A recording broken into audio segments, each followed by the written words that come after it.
Hello students, welcome back in this video lecture series of water resource engineering. So today we are going to learn or study about techniques of water distribution water distribution in the farms. Okay, so what are the techniques we are using for water distribution in the farms? So actually various there are various ways in which the irrigation water the irrigation water can be applied can be applied to the fields or farms. So there are many ways, but their main classification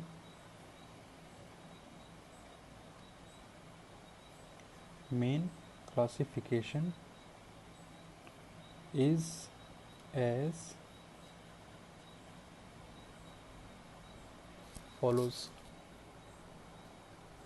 First is free flooding. Okay. Second, border flooding. Third, check flooding. Fourth, basin flooding. Fifth, furrow irrigation method. Furrow irrigation. So this is your homework. Search for this word furrow. What does furrow means, and write your answer in the comment box below. Sixth one is sprinkler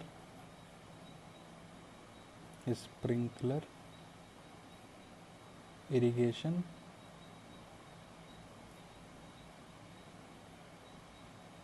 method,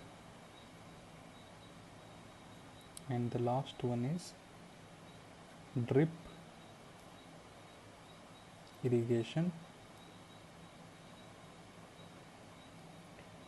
method. So these are the 7 main classifications which we are going to learn about. These are actually techniques in these 7 types of under these 7 headings. We are going to learn the water distribution in the farms. So the first heading is free flooding or ordinary flooding.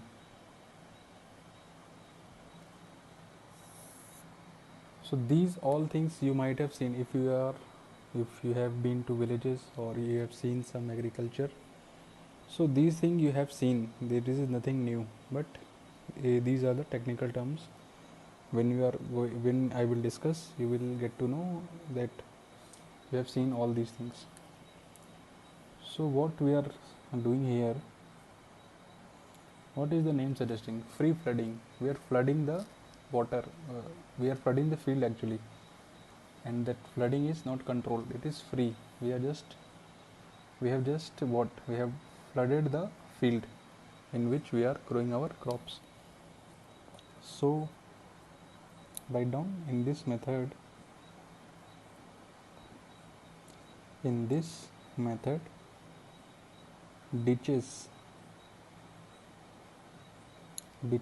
are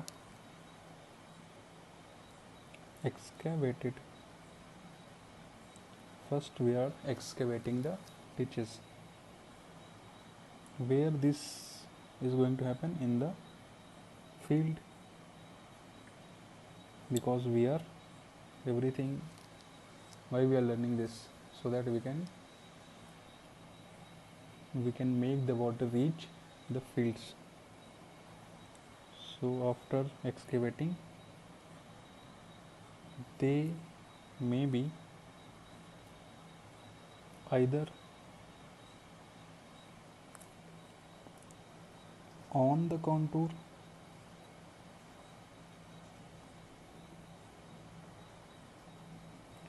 or up and down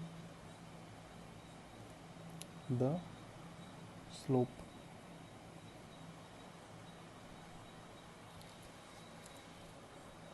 So these ditches can either be on, we are making them on the contour, or it can be up and down the slope.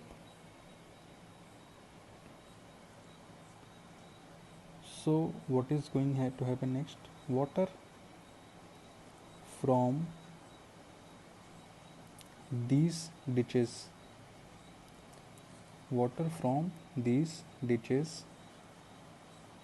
flows across the field. I will draw the diagram after completing this across the. Then after drawing diagram, you will get a clear picture. Water from ditches flows across the field. After the water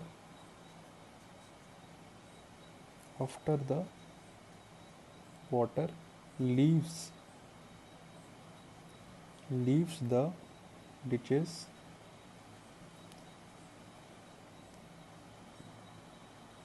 no attempt. Now you will get to know why this is termed as free flooding. No attempt is made. No attempt is made for what? To control. We are not making any effort, any attempt to control this water which is leaving from the ditches. Control the flow by means of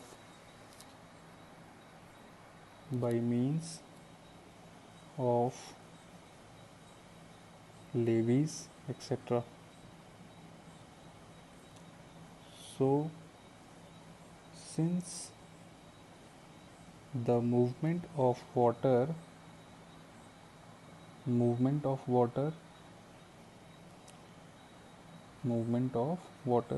is not restricted, we are not making any attempt.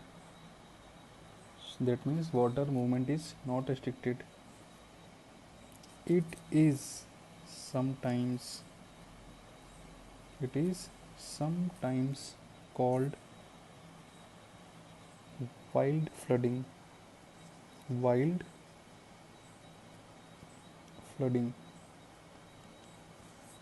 So free flooding, ordinary flooding, or wild flooding. Why we are naming ordinary? Because ordinarily, generally, we are doing our irrigation in this manner only. Okay. So why we are using this? Because there is no cost actually of digging the ditches and making any arrangement to control the water. We have to just take our ditches and we have to make the water flow through them, and the water will flow across the field. But what do you think? Efficiency will be high or low? So efficiency is very very low, because this is not a scientific way of doing irrigation. We are just flooding the field without estimating any water requirement, we are having water, we are sowing the crops, we are flooding our fields with water. Nothing, no calculation, nothing we have done. Okay, so this is not a economical, or this, it is a not a efficient way of doing irrigation. So let me draw the diagram how this is happening.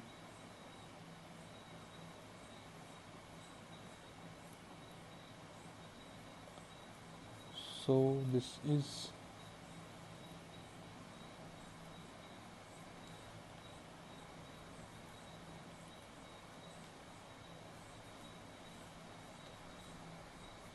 so water is coming, water is flowing here. Okay, so this is main supply, main supply ditch. Okay, so this is the main supply ditch. So water coming here, so these are outlets.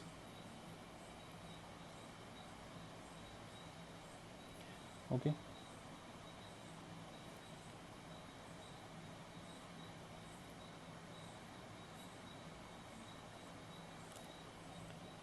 so water is coming like this.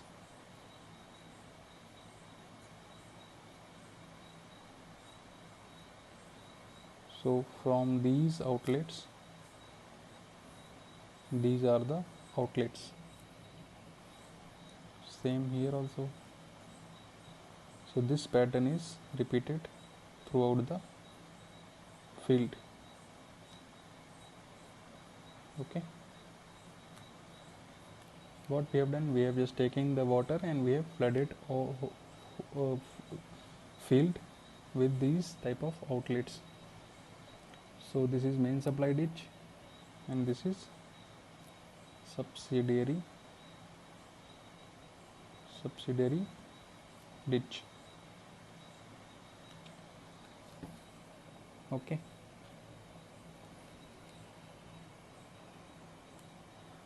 so write down few more points. This method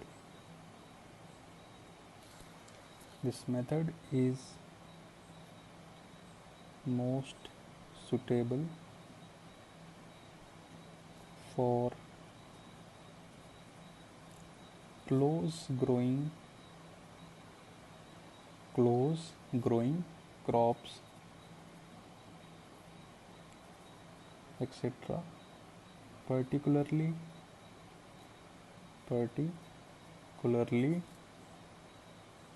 where the land is steep.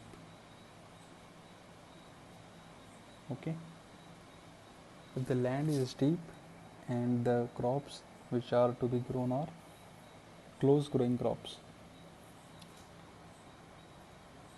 Now contour, if you don't know contour, just comment below so that I will, because contour is not a very hard term. It is or imaginary lines which are joining the points of equal elevation. If you don't know contour, just comment below, I will explain this in next class. So contour ditches called laterals or subsidiary ditches.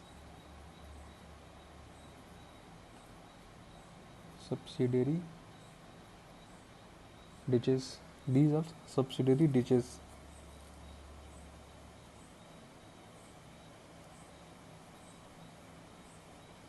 So these ditches are made on a particular height, so that if this outlet or this subsidiary will be lower than this field, so water is not going to flow. So this subsidiaries must be made at some particular height. Okay, so then only water will flow from higher put datum to lower datum. So late separate ditches are generally spaced at about 20 to 50 meters apart, depending upon the slope. If slope is steep, then this will be more. If slope is not steep, this will be less. Texture of soil and crops to be grown, and some other factors also. So this method may be used on rolling land, means not very steep land. Okay, topography is irregular. So the field in which we are doing our agriculture related thing is not very regular. Irregular topography is there. So in that case, we are just flooding the field widely or freely. Where borders, checks, basins and furrows are not feasible. So these are the next types: check flooding, basin flooding, furrow flooding. So when these are not feasible, then we have to go for this type of free flooding. This is planned view. Okay, we are seeing from the top. So this is all about free flooding or ordinary flooding or wild flooding. So next heading is border flooding. This we will learn in the next lecture. So thank you.